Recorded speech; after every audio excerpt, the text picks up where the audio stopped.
Versailles, le palais le plus célèbre du monde. 14 millions de visiteurs chaque année. Mais personne ne vous a dit la vérité.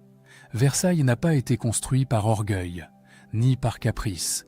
Il a été construit par peur, par une blessure si profonde qu'un roi a passé 54 ans à fuir une seule ville, Paris. Le roi Soleil, l'homme le plus puissant d'Europe, celui qui a fait trembler des empires, détestait sa propre capitale. Il refusait d'y dormir, il refusait d'y vivre. Et pendant plus d'un demi-siècle, il n'y a pas passé une seule nuit. Pourquoi? La réponse se cache dans une nuit d'hiver. Un enfant de 10 ans, une chambre royale, et des hommes armés qui soulèvent les rideaux de son lit. Ce soir-là, le futur maître de l'Europe a découvert quelque chose qu'aucun livre d'histoire ne raconte vraiment, et ce qu'il a vu, il ne l'a jamais pardonné. Avant de plonger dans cette histoire, dites-moi en commentaire depuis quel pays vous regardez cette vidéo. Et si vous aimez découvrir les vérités cachées derrière les grandes figures de l'histoire de France, abonnez-vous. Parce que ces récits-là, vous ne les trouverez nulle part ailleurs. Maintenant, remontons ensemble à cette nuit de janvier 1649. Nous sommes à Paris. Janvier 1649. L'hiver est glacial. Dans les rues, la neige s'est transformée en boue noire. Et dans cette boue, des milliers de Parisiens marchent, crient, s'agitent. Ils dressent des barricades, ils bloquent les ponts, ils encerclent le palais royal. À l'intérieur de ce palais, un enfant de 10 ans est couché dans son lit. Il ne dort pas, il écoute. Il entend les clameurs qui montent de la ville. Il entend les portes qui claquent dans les couloirs. Il entend les voix tendues des conseillers, les pas précipités des gardes, les murmures inquiets des serviteurs. Cet enfant, c'est Louis XIV, le roi de France. Mais ce soir-là, il n'est pas un roi, il est un petit garçon terrorisé, seul dans le noir, qui ne comprend pas pourquoi son propre peuple veut sa mort. Sa mère, Anne d'Autriche, est quelque part dans le palais. Elle dirige la régence depuis 6 ans, depuis la mort de son mari Louis XIII. À ses côtés, un homme que tout Paris déteste, le cardinal Mazarin, un Italien, un étranger, un ministre tout-puissant que la noblesse française ne supporte plus. C'est à cause de Mazarin que Paris s'est soulevé. C'est à cause de ses impôts, de ses manœuvres, de son arrogance. Mais c'est sur le petit Louis que la colère retombe. Parce que Mazarin, on peut le chasser. Le roi, lui, on peut le capturer. On peut le contrôler. On peut s'en servir. Et c'est exactement ce que veulent les révoltés. Cette révolte, les historiens l'ont appelée la fronde, un mot qui vient d'un jeu d'enfants, ces lance-pierres avec lesquelles les gamins de Paris tiraient sur les carrosses des nobles. Mais derrière ce nom presque ridicule se cache l'une des guerres civiles les plus violentes de l'histoire de France.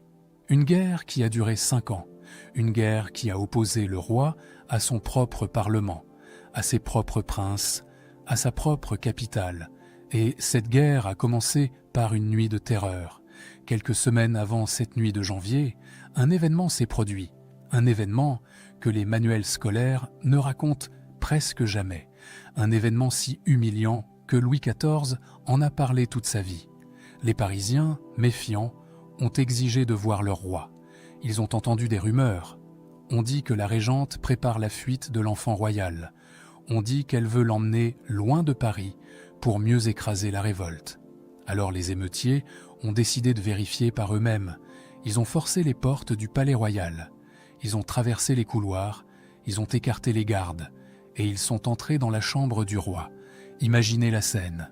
Un enfant de 10 ans couché dans son lit à baldaquin, des rideaux de velours tirés autour de lui, et soudain, des hommes, des dizaines d'hommes, des bourgeois en colère, des artisans armés de bâtons, des meneurs de la révolte. Ils s'approchent du lit, ils écartent les rideaux, ils regardent l'enfant. Louis fait semblant de dormir. Il garde les yeux fermés. Il sent les regards posés sur lui. Il entend les souffles. Il perçoit l'odeur de ces hommes qui n'ont rien à faire dans sa chambre, qui n'ont aucun droit d'être là, qui viennent de violer l'espace le plus sacré du royaume. Mais il ne bouge pas. Il ne dit rien. Il attend. Les hommes restent là plusieurs minutes. Ils veulent s'assurer que le roi est bien présent, qu'on ne l'a pas fait fuir en secret. Puis, satisfaits, ils repartent. Cette nuit-là, personne n'a touché à Louis. Personne ne l'a frappé, ni menacé directement. Mais quelque chose s'est brisé en lui. Quelque chose qui ne se réparera jamais. Des années plus tard, devenu le monarque le plus puissant d'Europe, Louis XIV a raconté cette scène à ses proches. Il en a parlé à ses ministres, à ses confesseurs, à ses maîtresses. Il l'a évoqué dans ses mémoires, ceux qu'il a dictés pour l'instruction de son fils. Et chaque fois, la même blessure transparaissait dans ses mots. L'humiliation. Un roi de France, même enfant, est sacré. Son corps est intouchable. Sa personne est divine. Et pourtant, cette nuit-là, des hommes du peuple ont osé entrer dans sa chambre, soulever ses rideaux, le regarder comme on regarde un prisonnier. Louis n'a jamais oublié, mais le pire est encore à venir. Quelques semaines après cette intrusion, la situation à Paris devient intenable. Les barricades se multiplient. Le Parlement de Paris, cette assemblée de magistrats qui refusent d'obéir à la couronne, a pris le contrôle de la ville.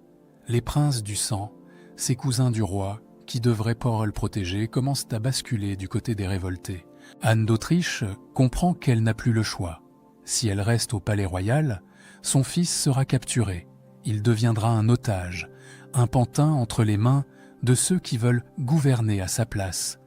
Alors, elle prend une décision désespérée. Dans la nuit, du 5 au 6 janvier 1649, au cœur de l'hiver, la régente fait réveiller son fils. On l'habille à la hâte. On lui enfile un manteau par-dessus sa chemise de nuit. On l'emmène par les couloirs sombres du palais, loin des grandes portes surveillées, vers une sortie dérobée. Dehors, quelques carrosses attendent. Pas d'escorte royale, pas de fanfare, pas de cérémonie. Juste une poignée de fidèles, quelques gardes et un enfant de 10 ans qu'on fait monter dans une voiture comme un fugitif. Direction Saint-Germain-en-Laye. Un château situé à une vingtaine de kilomètres de Paris. Un château que personne n'a préparé pour les recevoir. Quand Louis arrive à Saint-Germain au petit matin, il découvre un palais vide. Pas de meubles, pas de feu dans les cheminées, pas de provisions. Les lits n'ont pas de draps. Les pièces sont glaciales. Le roi de France, le souverain du royaume le plus puissant d'Europe, va passer les semaines suivantes à dormir sur de la paille, comme un paysan chassé de sa ferme. Cette fuite, ce froid, cette misère, Louis ne les oubliera pas non plus. Et c'est là, dans ce château gelé, loin de Paris, que le futur roi Soleil a commencé à nourrir une haine qui allait transformer la France pour toujours. Pour comprendre ce que Louis a vécu pendant les années qui ont suivi cette fuite, il faut comprendre ce qu'était vraiment la Fronde. Ce n'était pas une simple révolte populaire. Ce n'était pas une émeute de quelques jours. C'était une guerre civile qui a déchiré la France pendant 5 longues années, de 1648 à 1653. Et le plus terrible pour le jeune Louis, c'est que ses ennemis n'étaient pas des étrangers. C'étaient ses propres sujets, ses propres magistrats, ses propres cousins. La Fronde a commencé par une révolte du Parlement de Paris. Il faut bien comprendre que ce Parlement n'avait rien à voir avec nos assemblées modernes. C'était une cour de justice, composée de magistrats puissants qui avaient le droit d'enregistrer les édits royaux. Sans leur approbation, aucune loi ne pouvait entrer en vigueur. Et ces magistrats, en 1648, ont décidé de dire non. Non aux nouveaux impôts de Mazarin. Non à la politique de la Régente. Non à ce gouvernement qui, selon eux, ruinait le royaume pour financer des guerres interminables. Anne d'Autriche a voulu les faire arrêter. Elle a envoyé des soldats pour capturer les meneurs. Et Paris s'est soulevé en une seule nuit. Plus de 1200 barricades ont été dressées dans les rues de la capitale. 1200. En quelques heures, la ville est devenue une forteresse hostile et le roi s'est retrouvé prisonnier dans son propre palais. C'est cette révolte du Parlement qu'on appelle la Fronde parlementaire, mais elle n'était que le début. Parce que très vite, Les grands seigneurs du royaume ont compris que le pouvoir royal vacillait. Et quand le pouvoir vacille, les ambitieux se réveillent. Le premier à bouger, c'est le prince de Condé. Louis de Bourbon, prince de Condé, est l'un des plus grands généraux de son temps. Il a remporté des victoires éclatantes contre les Espagnols. Il est couvert de gloire. Et il est le cousin germain du jeune roi. Au début de la Fronde, Condé a soutenu la régente. Il a même aidé à mater les premières révoltes. Mais très vite, il a exigé des récompenses, des terres, des titres, de l'argent et surtout du pouvoir. Il voulait gouverner à la place de Mazarin. Il voulait être le vrai maître du royaume. Anne d'Autriche a refusé. Alors Condé s'est retourné contre elle. En 1650, la régente a fait arrêter Condé et l'a jeté en prison. Elle pensait avoir résolu le problème. Elle se trompait, parce que l'arrestation de Condé a déclenché une nouvelle guerre. Ses partisans ont pris les armes, d'autres princes les ont rejoints, et soudain, ce n'était plus seulement Paris qui se révoltait, c'était la moitié de la noblesse française. C'est cette deuxième phase qu'on appelle la Fronde des Princes, et elle a été infiniment plus dangereuse que la première. Le jeune Louis, pendant ces années, a été ballotté d'un château à l'autre. On l'a emmené à Saint-Germain, puis à Rueil, puis à Compiègne, puis à Poitiers, puis à Bordeaux. Jamais en sécurité, toujours sur les routes, toujours en fuite. Il a vu des choses qu'un enfant ne devrait jamais voir. Il a vu des villes assiégées. Il a vu des soldats mourir. Il a vu la misère des campagnes ravagées par la guerre. Et surtout, il a vu la trahison. Parce que ceux qui auraient dû le protéger, ceux qui portaient son sang, ceux qui lui devaient fidélité par leur naissance même, étaient devenus ses pires ennemis. Le duc d'Orléans, son propre oncle, le frère de son père, a rejoint les frondeurs. La grande mademoiselle, sa cousine, a fait tirer le canon de la Bastille sur les troupes royales. Condé, après sa libération, a levé une armée entière contre le roi et s'est même allié aux Espagnols, les ennemis jurés de la France. Des membres de sa propre famille ont pactisé avec l'étranger pour le renverser. Louis avait 12 ans, 13 ans, 14 ans. Il regardait, il écoutait, il apprenait. Le 2 juillet 1652, il a assisté à l'une des scènes les plus marquantes de sa jeunesse. Ce jour-là, les troupes de Condé ont affronté l'armée royale aux portes de Paris, dans le faubourg Saint-Antoine. Louis, installé sur une colline avec sa mère, a observé la bataille. Il a vu des Français tuer des Français. Il a vu le sang couler dans les rues de sa propre capitale. Il a vu des hommes qui portaient son nom, qui partageaient son sang, commander des charges de cavalerie contre ses soldats. La bataille du faubourg Saint-Antoine a fait des centaines de morts. Et elle s'est terminée par un geste qui a marqué Louis pour toujours. La grande mademoiselle, sa cousine, a ordonné d'ouvrir les portes de Paris aux troupes rebelles et a fait tourner les canons de la Bastille contre l'armée du roi. Sa propre cousine a tiré sur ses soldats. Ce soir-là, dit-on, Louis n'a pas prononcé un mot. Il est resté silencieux pendant des heures. Mais dans ce silence, quelque chose s'est forgé. Une certitude, une résolution, une promesse qu'il s'est faite à lui-même. Plus jamais il ne serait à la merci de la noblesse. Plus jamais il ne dépendrait de ces princes orgueilleux qui croyaient pouvoir disposer de lui comme d'un pion. Plus jamais il ne laisserait quiconque menacer son pouvoir. La Fronde a pris fin en 1653. Mais Condé s'est exilé en Espagne. Les autres princes ont fait leur soumission. Paris a rouvert ses portes au roi. Officiellement, Louis avait gagné. Mais, en réalité, c'était Mazarin qui avait gagné. Le cardinal est revenu aux affaires, plus puissant que jamais. Et Louis, lui, avait maintenant 15 ans.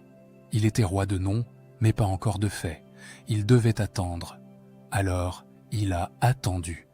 Pendant 8 ans encore, il a laissé Mazarin gouverner. Il a observé, il a appris, il a mémorisé chaque visage, chaque nom, chaque trahison. Et dans le secret de son cœur, il a commencé à préparer sa revanche.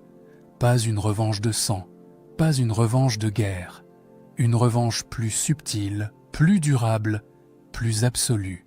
Une revanche qui s'appellerait Versailles. Le 9 mars 1661, à 2 heures du matin, le cardinal Mazarin est mort. Il avait gouverné la France pendant près de 20 ans. Il avait été le maître du royaume, le protecteur de la régente, le tuteur du jeune roi. Et maintenant, il n'était plus rien. Le lendemain matin, les ministres, les conseillers, les grands seigneurs se sont rassemblés pour savoir ce qui allait se passer, qui allait prendre la suite, qui allait devenir le nouveau Premier ministre. Vers qui devaient-ils se tourner pour recevoir leurs ordres? Louis XIV avait 22 ans. Il les a tous réunis et leur a dit une phrase que personne n'a oubliée. « Messieurs, je vous ai fait assembler pour vous dire que jusqu'à présent, j'ai bien voulu laisser gouverner mes affaires par feu, monsieur le cardinal. Il est temps que je les gouverne moi-même. Les ministres ont été stupéfaits. Certains ont cru à une passade, à un caprice de jeune homme. Ils pensaient que Louis se lasserait vite des affaires de l'État, qu'il retournerait à ses chasses et à ses ballets, et qu'un nouveau Mazarin finirait par émerger. Ils se trompaient. À partir de ce jour, Louis XIV n'a plus jamais eu de Premier ministre. Pendant 54 ans, jusqu'à sa mort en 1715, il a gouverné seul. Chaque décision importante passait par lui, chaque nomination, chaque traité, chaque guerre. Il travaillait 6 à 8 heures par jour, tous les jours, sans exception. Il recevait ses ministres, il lisait les rapports, il signait les ordres. Le jeune homme que la noblesse avait pris pour un pantin fragile était devenu le monarque le plus absolu que l'Europe ait jamais connu. Mais Louis ne s'est pas contenté de gouverner. Il avait un projet bien plus vaste, un projet qui était né dans les nuits glaciales de Saint-Germain, dans les humiliations de la Fronde, dans le souvenir de ces hommes qui avaient osé entrer dans sa chambre d'enfant. Il allait détruire le pouvoir de la noblesse, pas par la violence, pas par des exécutions, par quelque chose de bien plus efficace. Il allait les enfermer dans une cage dorée. Pour comprendre la stratégie de Louis XIV, il faut comprendre ce qu'était la noblesse française avant lui. Les grands seigneurs du royaume étaient des petits rois dans leur province. Ils avaient leurs châteaux, leurs armées, leurs revenus, leurs tribunaux.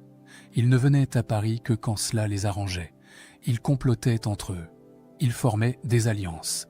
Et quand ils estimaient que le roi ne respectait pas leurs privilèges, ils se révoltaient. La Fronde avait été le dernier et le plus violent de ces soulèvements. Mais Louis savait que tant que les nobles resteraient sur leurs terres, libres de leurs mouvements, maîtres de leurs forteresses, le danger reviendrait. Un jour ou l'autre, un nouveau Condé se lèverait, une nouvelle Fronde éclaterait. Et peut-être que cette fois, le roi n'en réchapperait pas. Alors Louis a imaginé un piège si séduisant, si brillant, si irrésistible, que les nobles s'y précipiteraient d'eux-mêmes. Ce piège, c'était Versailles. Au début, Versailles n'était rien. Un petit pavillon de chasse construit par Louis XIII au milieu des marécages. Un endroit sans prestige, sans histoire, sans grandeur. Personne n'aurait imaginé qu'un roi de France puisse vouloir s'y installer. C'est précisément pour cela que Louis l'a choisi. Versailles n'était pas Paris. Versailles n'avait pas de parlement rebelle, pas de bourgeois arrogants, pas de foule capable de dresser des barricades en une nuit. Versailles était une page blanche, un lieu que Louis pouvait façonner entièrement à son image, selon ses règles, sous son contrôle absolu. Dès 1661, Louis a commencé les travaux, d'abord modestement, puis de plus en plus ambitieusement. Année après année, le petit pavillon s'est transformé en château, puis en palais, puis en ville entière. Des milliers d'ouvriers ont travaillé pendant des décennies. Des fortunes colossales ont été englouties. Des jardins immenses ont été dessinés. Des fontaines monumentales ont été construites. Et pendant que Versailles grandissait, Louis a commencé à y attirer la noblesse. Au début, c'était des invitations, des fêtes somptueuses, des bals, des spectacles, des festins qui duraient des jours entiers. Les nobles venaient par curiosité, par vanité, par ambition. Ils voulaient voir ce palais dont tout le monde parlait. Ils voulaient être vus du roi. Il voulait obtenir ses faveurs. Puis, les invitations sont devenues des obligations. Pour obtenir une charge, un régiment, une pension, il fallait être présent à la cour. Pour espérer un mariage avantageux pour ses enfants, il fallait y paraître régulièrement. Pour ne pas tomber en disgrâce, il fallait y résider. Peu à peu, les grands seigneurs ont quitté leur province. Ils ont abandonné leurs châteaux, leurs terres, leurs armées. Ils sont venus s'installer à Versailles, dans des appartements souvent petits et inconfortables, entassés les uns sur les autres, dépendant du bon vouloir du roi pour les moindres commodités. Et c'est là que le piège s'est refermé. À Versailles, tout tournait autour de Louis. Chaque instant de la journée était réglé par un rituel immuable. Le lever du roi, le dîner du roi, la promenade du roi, le coucher du roi. Les nobles se disputaient pour avoir l'honneur de lui tendre sa chemise le matin, de lui présenter sa serviette pendant les repas, de tenir son bougeoir le soir. Des hommes dont les ancêtres avaient commandé des armées, assiégé des villes, défié des rois, étaient réduits au rôle de valets de chambre glorifiés.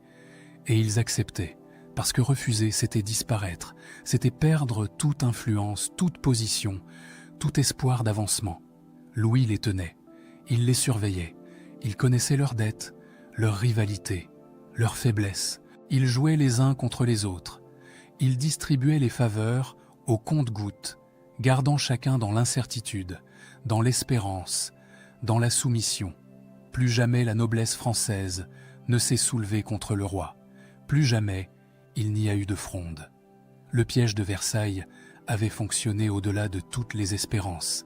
Mais il restait Paris. Paris était la plus grande ville d'Europe.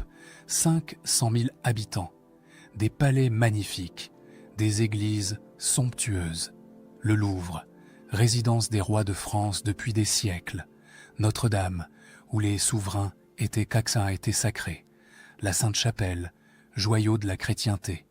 Paris était le cœur du royaume, son centre politique, économique, culturel, et Louis XIV ne voulait plus y mettre les pieds. Après la Fronde, le jeune roi est retourné à Paris. Il le fallait bien. La guerre civile était terminée, et un roi ne pouvait pas gouverner depuis un château de province. Alors Louis est revenu au Louvre. Il a repris sa place dans la capitale. Il a assisté aux cérémonies, aux processions, aux fêtes officielles. Mais quelque chose avait changé. Quelque chose que les courtisans les plus attentifs ont remarqué très vite. Louis ne se sentait pas chez lui à Paris. Il n'aimait pas le Louvre, ce vieux palais sombre aux couloirs étroits, aux pièces mal éclairées, aux fenêtres qui donnaient sur des rues bruyantes et sales. Il n'aimait pas la foule parisienne qui se pressait sous ses fenêtres, ces milliers de regards qui l'observaient, ces voix qui commentaient ses moindres gestes. Chaque fois qu'il traversait Paris en carrosse, il voyait les mêmes rues où les barricades s'étaient dressées. Il passait devant les mêmes maisons d'où les émeutiers étaient sortis. Il longeait les mêmes quartiers où son enfance avait basculé dans la terreur. Paris, pour Louis, n'était pas une capitale. C'était le décor d'un cauchemar qui ne finissait jamais. Alors, il a commencé à fuir. Discrètement d'abord. Il passait de plus en plus de temps dans d'autres résidences. Saint-Germain-en-Laye, malgré les souvenirs douloureux de la fuite. Fontainebleau, avec ses forêts giboyeuses. Et surtout, depuis sa faute, de plus en plus souvent, ce petit château de Versailles qu'il agrandissait année après année. En 1677, la décision est devenue officielle. La cour s'installait définitivement à Versailles. Le gouvernement suivait. Les ministères, les archives, les administrations, tout quittait Paris pour s'établir dans le nouveau palais du roi. Le Louvre a été abandonné, pas détruit, pas vendu, mais simplement délaissé. Les travaux d'embellissement que Louis avait commandés au début de son règne ont été interrompus. La colonnade majestueuse de Perrault est restée inachevée pendant des décennies. Les appartements royaux se sont vidés. La poussière s'est accumulée sur les meubles. Le plus grand palais de Paris était devenu une coquille vide. Et Louis ne s'en souciait pas. Il avait Versailles. Il avait son monde à lui, un monde qu'il avait créé de toutes pièces, un monde où rien ne lui rappelait les humiliations de son enfance. Pendant les 54 années de son règne personnel, Louis XIV n'a pas passé une seule nuit au Louvre. Pas une seule. Il venait parfois à Paris pour des occasions officielles. Un Te Deum à Notre-Dame après une victoire militaire, une cérémonie au Parlement pour faire enregistrer un édit, une visite aux Invalides, cet hôpital pour les soldats blessés qu'il avait fait construire. Mais chaque fois, il repartait le soir même. Jamais il ne restait dormir. Jamais il ne passait plus de quelques heures dans cette ville qu'il avait gouvernée de loin pendant un demi-siècle. Les Parisiens l'ont ressenti comme un abandon. Eux qui avaient été au centre du royaume pendant des siècles se retrouvaient soudain relégués au second plan. Le roi ne vivait plus parmi eux. Les nobles ne fréquentaient plus leur salon. L'argent, le pouvoir, le prestige, tout s'était déplacé vers Versailles. Certains ont tenté de protester. Des pamphlétaires ont écrit des textes moqueurs sur ce roi qui fuyait sa capitale pour aller vivre dans un marécage. Des chansons satiriques ont circulé dans les cabarets. On se moquait de Versailles, de son éloignement, de son inconfort, de ces nobles obligés de faire des heures de route pour assister au lever du roi. Mais Louis ne lisait pas les pamphlets, il n'écoutait pas les chansons. Il régnait depuis Versailles et Paris n'avait qu'à s'incliner. Il y a eu pourtant un moment où Louis a failli revenir. En 1682, un incendie a ravagé une partie du château de Versailles. Les dégâts étaient considérables. Certains conseillers ont suggéré que le roi s'installe temporairement au Louvre, le temps des réparations. Louis a refusé catégoriquement. Il a préféré s'entasser avec toute sa cour dans les parties du château épargnées par les flammes, vivre dans l'inconfort et le désordre pendant des mois, plutôt que de retourner à Paris, plutôt que de remettre les pieds dans cette ville maudite. Ce refus obstiné a frappé les contemporains. Ils ne comprenaient pas. Paris était magnifique, Paris était pratique, Paris était le centre naturel du royaume. Pourquoi le roi s'acharnait-il à vivre dans ce château isolé, au milieu des travaux permanents, loin de tout? Il ne s'étonne pas. Il ne pouvait pas savoir, parce que Louis n'en parlait jamais publiquement. Il ne montrait jamais sa blessure. Il était le roi Soleil, l'homme qui ne connaissait pas la peur, le monarque invincible devant qui l'Europe entière tremblait. Mais au fond de lui, il était resté cet enfant de 10 ans qui avait vu des hommes armés soulever les rideaux de son lit.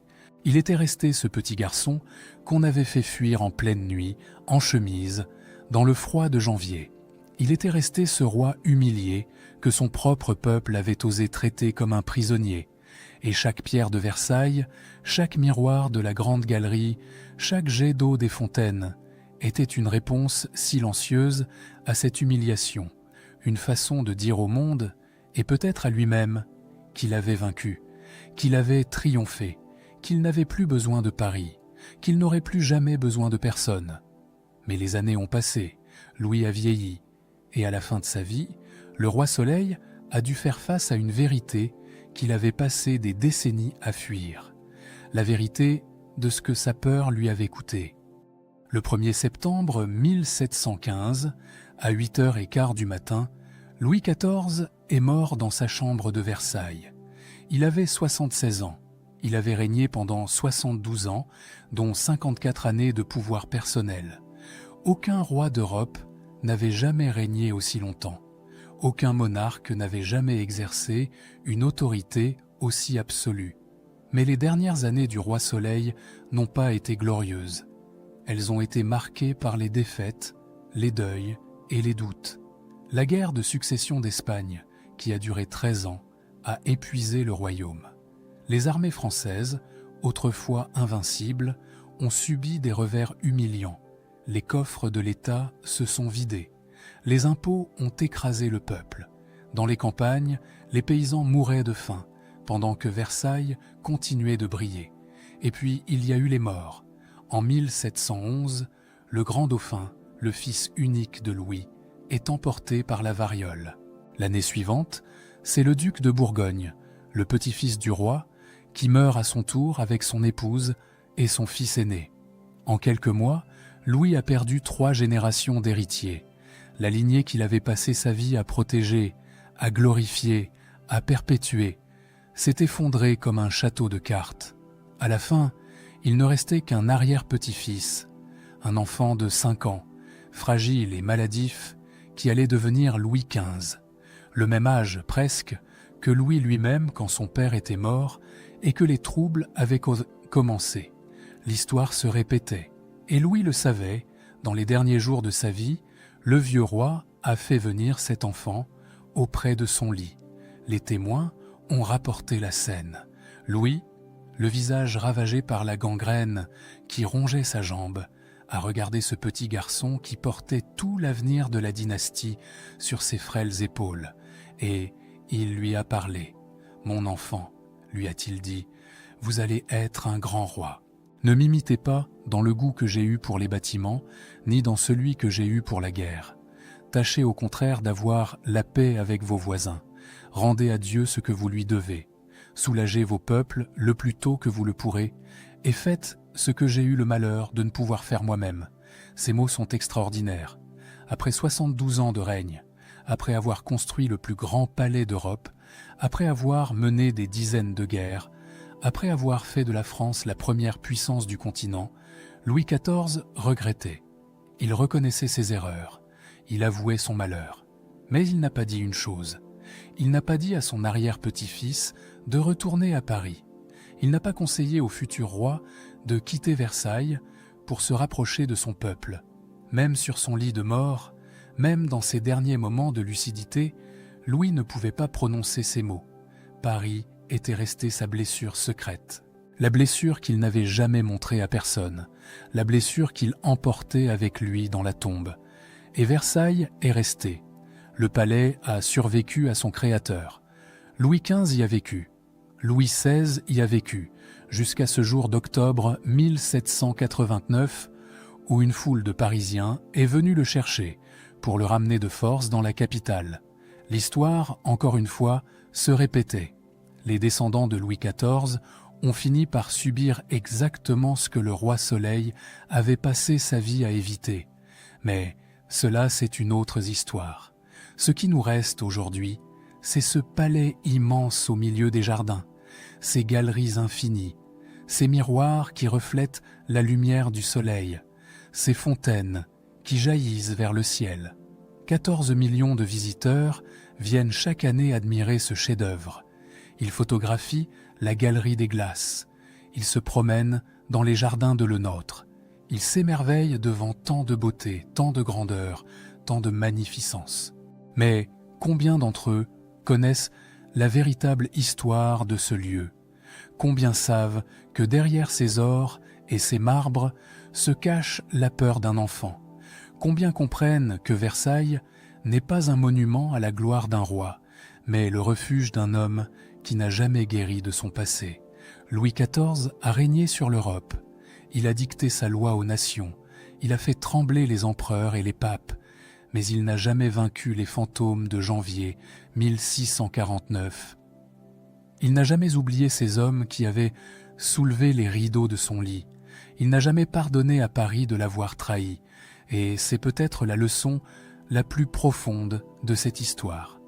Les plus grands conquérants, les plus puissants monarques, les hommes qui semblent dominer le monde, restent des êtres humains.